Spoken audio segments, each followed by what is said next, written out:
with the big question. I think a big question it really is. I'm just wondering, so has the role of African states and the people there, of course, in opposing apartheid been fully recognized? Think about this.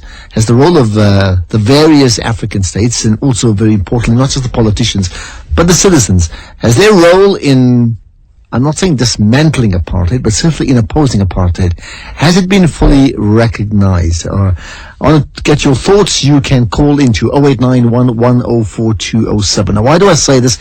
About a week ago, I chatted to Firdaus Babulia, if you remember. Well, she's married to a Nigerian. There are lots of comments about the fact that at that time, in opposing apartheid, many Nigerians, amongst others, were asked and did, in fact, allow a percentage of their income to be deducted and from their bank accounts every month to support a fund to oppose apartheid. That's just one example. I had a chat with Christopher Bongo as well just a few hours ago, in fact, and he was giving me some of his stories about what he understood. There are many like that, where people, individuals and collectives played a part outside of actually the state of many African states in opposing apartheid. And there is a sense that not much of this has been recognized, or if it has been recognized, it's been done piecemeal, and therefore, as a result of that, people tend to forget the crucially important role they played. So I'll take your calls on this. We'll get to my guests. I've got two guests. For now, let's start with Webster Zambara, who's the senior project leader at the Southern African desk at the Institute for Justice and Reconciliation. Webster, good chatting to you. Hi. Hi, how are you? Thank you. I'm very good indeed. Well, what are your thoughts about this question? You know, the role of African states and individuals within the African continent in opposing apartheid. Has that been fully recognized by South Africa? Oh, thanks for having me. Good afternoon to your listeners. I think this is a very, very important question, so pertinent, especially this week when we are celebrating 50 years of the African Union, which was OAU then. But also beyond that, if we look at events that were taking place in Africa, especially in Southern Africa, say 25 years ago, we had the frontline states that had formed SADC, Southern Africa Development Coordination Conference, whose sole purpose was to assist Africans to liberate South Africa and to find ways of avoiding the dominance of apartheid South Africa, especially on the economic front.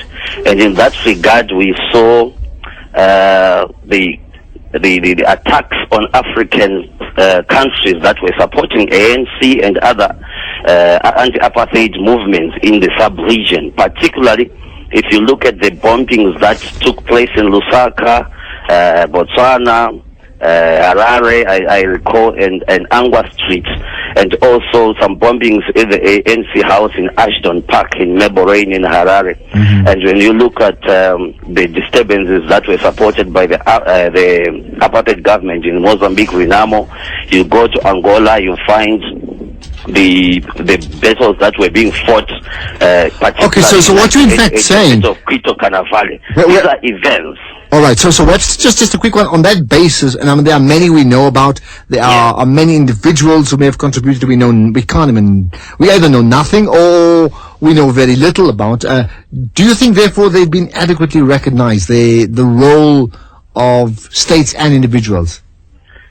Now, I wanted to give that background specifically because we have different perceptions to those roles, particularly the patterns of interactions that take place at different levels of individuals and societies.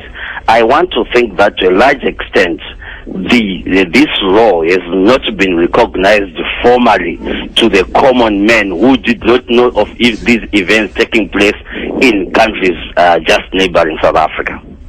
Okay. Tatsman, I hope I've got the right thing. South African government has recognized by accepting nationals from troubled African states, sir.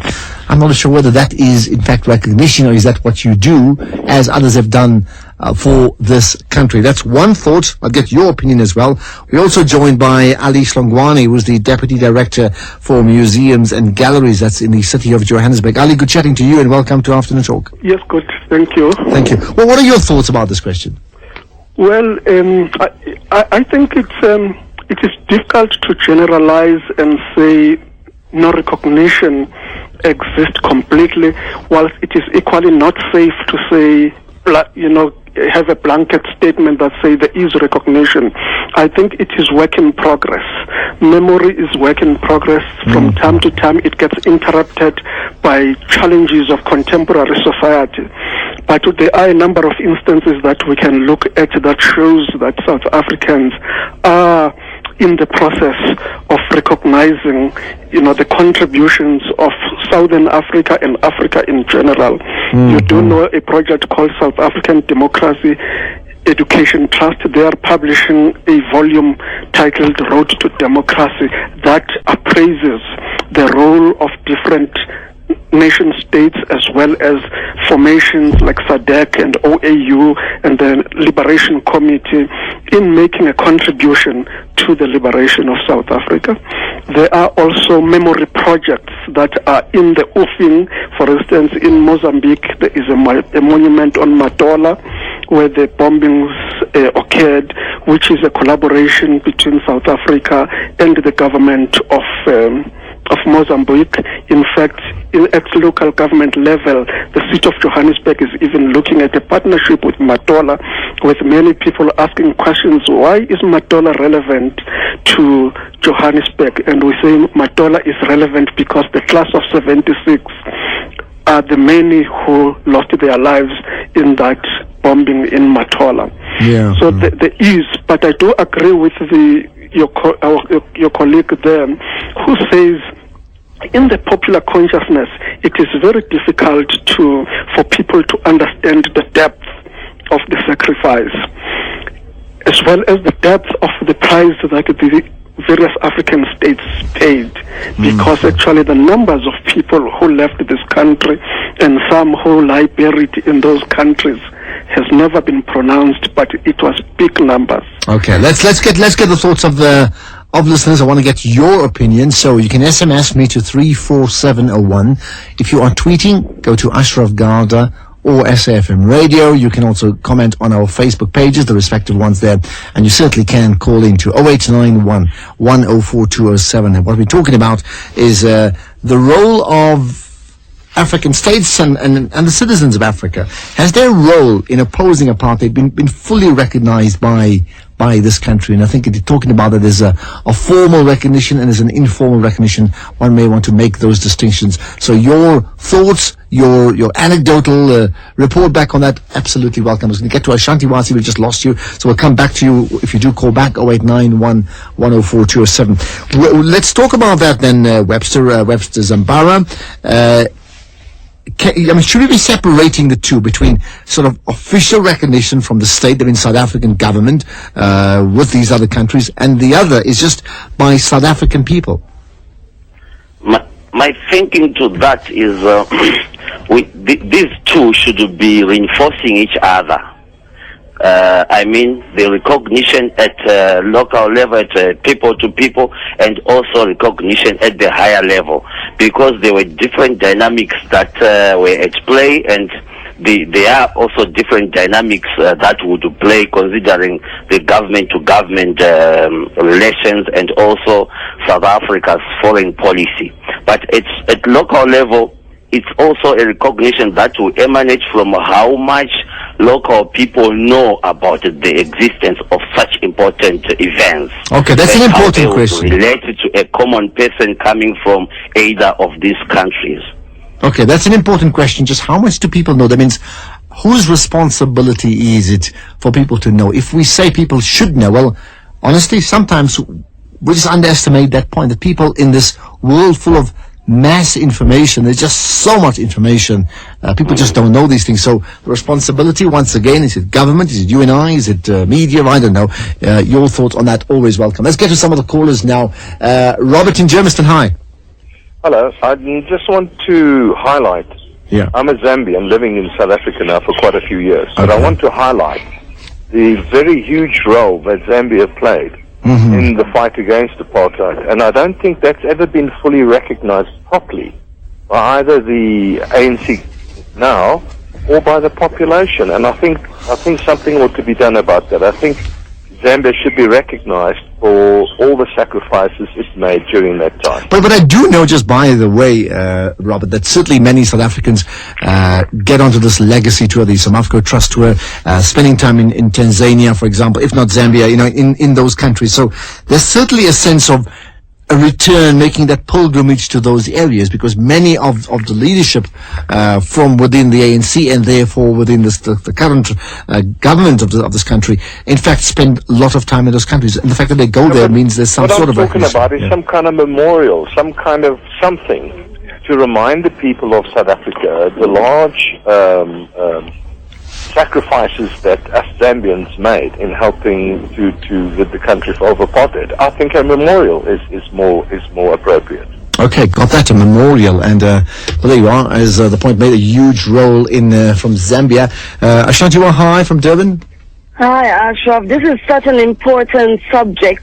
But remember, the African Union came together and recognized that not only Africans on the continent had to sacrifice and give up for South Africa to be free, but Africans in the diaspora did amazing work.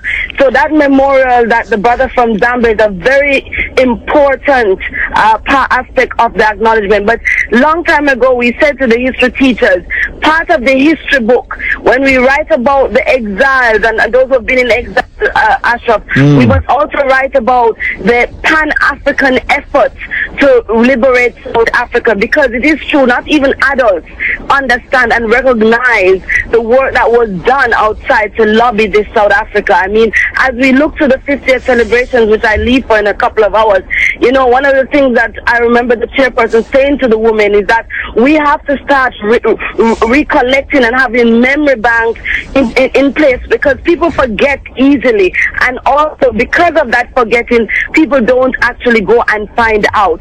So we can't take anything for granted. But I do know that Freedom Park Trust has done a tremendous job under the African Renaissance Program, Ashraf, in trying to interview those of us who worked hard to make sure that the South African agenda was kept on the international stage. So I know that there is a memory bank at Freedom Park Trust for those who have not gone in and told their story. So do you think then enough has been done? That means, if you go back to what Ali Shlangwani said, to say nothing's been done is off the mark. To say everything has been done is probably also off the mark. But your thoughts, Ashanti, do you think enough has been done? And whose responsibility is it? Ashraf, enough has not been done, because, as I said, adults living in South Africa today don't know about anything that has happened around their borders in terms of the liberation. So for me, it has to start, and it has to be taken as value that we have to redo the history books. The history books have not been redone properly and thoroughly. So that's the first part. Then it has to be a special program under the presidency, because a lot of this information lies with the ANC, with the Pan-African Congress, AZAPO. They all have these different history of what happened and who were they in association with. So it has to stand on its own. So that memorial will probably come with a building that will archive the history and the knowledge told by the people. History can never stop being written in this case. All right. Thanks so much. We still need more to be done. Thanks for that comment. Well, think about that. I mean, has enough been done to acknowledge the contribution of African states and then African individuals, and as the point made, just the African diaspora in opposing apartheid? Is there a sense amongst many South Africans that they know there's this debt of gratitude that they owe other African nations and individuals? And if that's the case, then how come we don't hear enough about that? And the fact that we don't hear enough about it, what does that then do for South African relations with other African countries? We know, in the light of it's 5 years now, that xenophobic attack, I'm certainly not touching about that specifically, but why then would we still have that antagonism, for example, if we fully understand and appreciate the role many of these people played? And even if they didn't, it means another African state played a role. Clearly, don't we need to be there for other African countries when they need us as well? So we'll get your thoughts. I'll take more calls. I'm Ashraf Garda, and this is the Afternoon Talk Show. Afternoon Talk on SAfm. Make a difference. difference really is the important factor here. Just how much of a difference do these African states and individuals have in playing a part in that fight against apartheid. Maybe not themselves dismantling it, but as you know, where does it all start? Where does it all end? They certainly played a role. The question is, has their role been adequately recognized, or is there more to do? And if so, what needs to be done? Who also has the responsibility of ensuring that our children fully understand that role, or do they think it just happened all by chance, all in isolation as well? I'll get to George and Hope in just a minute. I want to bring in Ali Shlongwane once again, Deputy Director for Museums and Galleries in the city of Johannesburg. Ali, your thoughts in terms of the responsibility now? We spoke about museums and things earlier on. Yeah. So the responsibility now to educate South Africans belongs to who? I think it lies with society in general. I would shy away from saying it's the responsibility of government, even though I work for the city, purely because I move from a perspective that history is not beyond contestation. So the story of South African people in exile, the contribution of Africa, and as the other lady said, of the African diaspora, is a subject of contestation, and it must be articulated in a nuanced manner.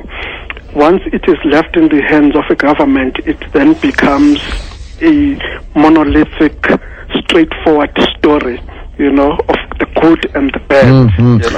And your thoughts quickly in terms of our history books, and I have to confess I don't read enough of our school history books any longer, but how much of our history books reflects that? The fact that, besides the fact that they may say people like Oliver Tambo lived in exile, whether it's Zambia or the UK, how much of that, the overall picture is fully recognized, even in incidents of assistance from smaller countries, or even small types of assistance from even bigger countries? South African history books are, at the moment, not the best in terms of representing the complexity of this history we are talking about.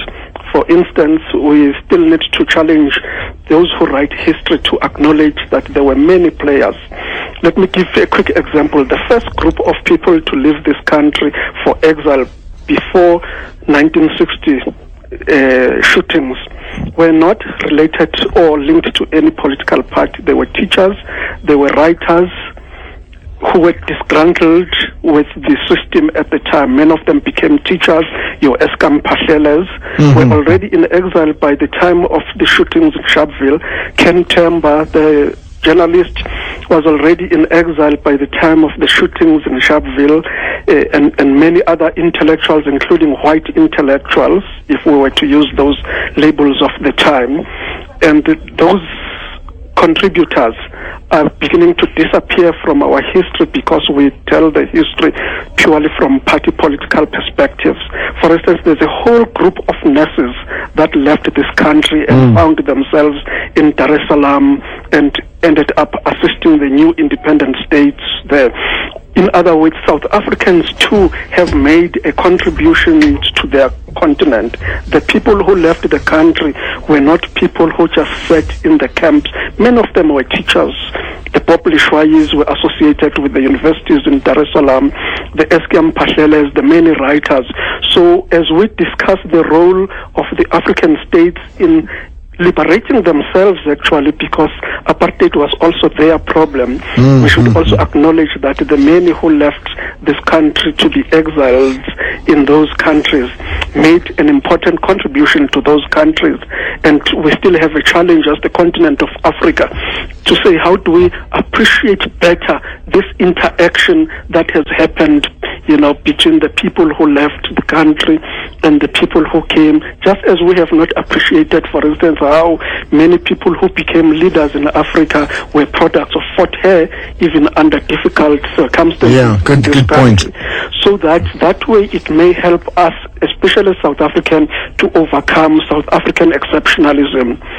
The problem of referring to our continent as in Africa, as if we are not in Africa. That is the mindset that we do have as South Africans, and we do need to overcome that, and I think the South African government does have a role to play there in asserting the Pan-African consciousness amongst South African people. And all that in the context of just celebrating African unity around this time. Anyway, let's just get some quick calls. George, quick one, hi. Fine, how are you? I'm very good, good to hear from you. Ashraf, thanks for getting me online and regards to your listeners. Okay, it's a pleasure, George. Yes, I'm originally from Uganda. All right. And I'd like to give a picture when I was possible about 10 or 9 years old, when they used to refer to the African child, which now I'm actually in South Africa, I realize it is Astor Peterson.